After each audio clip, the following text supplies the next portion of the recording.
Le joueur que tout le monde croyait paresseux est aujourd'hui l'un des plus grands talents du football mondial.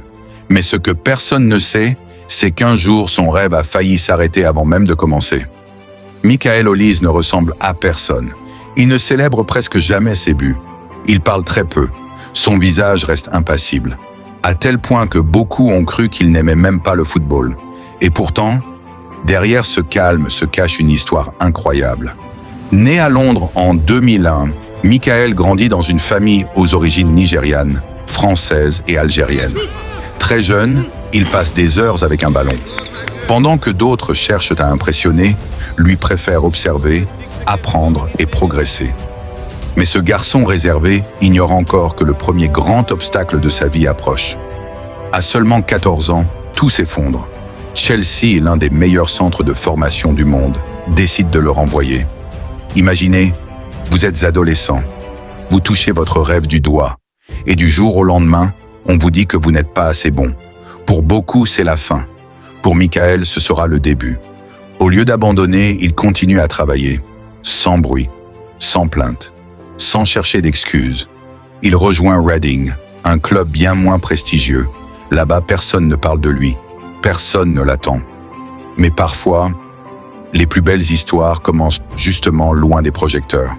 Très vite, quelque chose attire l'attention. Michael ne joue pas comme les autres. Il ralentit le jeu, il attend le bon moment. Puis, en une seule passe ou un seul dribble, il élimine toute une défense. On dirait qu'il joue au ralenti. Et c'est exactement ce qui va lui attirer les critiques. On le traite de joueur nonchalant. Certains disent qu'il manque d'envie. D'autres pensent qu'il est arrogant, parce qu'il ne montre presque jamais ses émotions. Mais ceux qui le côtoient chaque jour racontent une réalité complètement différente. À l'entraînement, Michael est un perfectionniste. Il répète les mêmes gestes encore et encore. Il travaille ses contrôles, ses passes, son pied gauche, jusqu'à ce que tout paraisse facile. Et c'est là le plus grand paradoxe.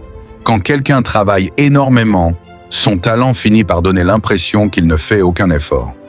Puis arrive enfin la récompense. Crystal Palace lui offre sa chance en Premier League. Cette fois, impossible de l'ignorer.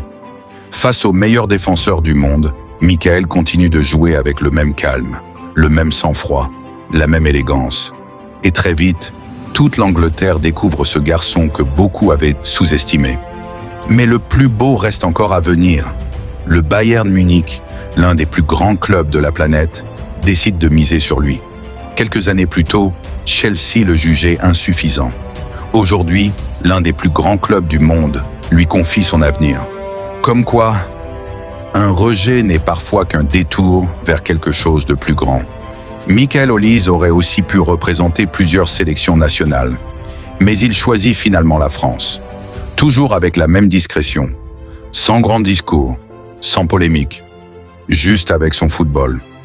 Son histoire nous rappelle une chose essentielle. Le monde adore ceux qui parlent au fort, mais il finit toujours par respecter ceux qui travaillent en silence. Alors, si un jour quelqu'un te dit que tu n'es pas assez bon, souviens-toi de Michael Olise, le garçon que Chelsea a laissé partir, le garçon que beaucoup prenaient pour un paresseux, le garçon qui n'a jamais essayé de convaincre avec des mots, parce qu'il savait qu'un jour, son talent parlerait pour lui.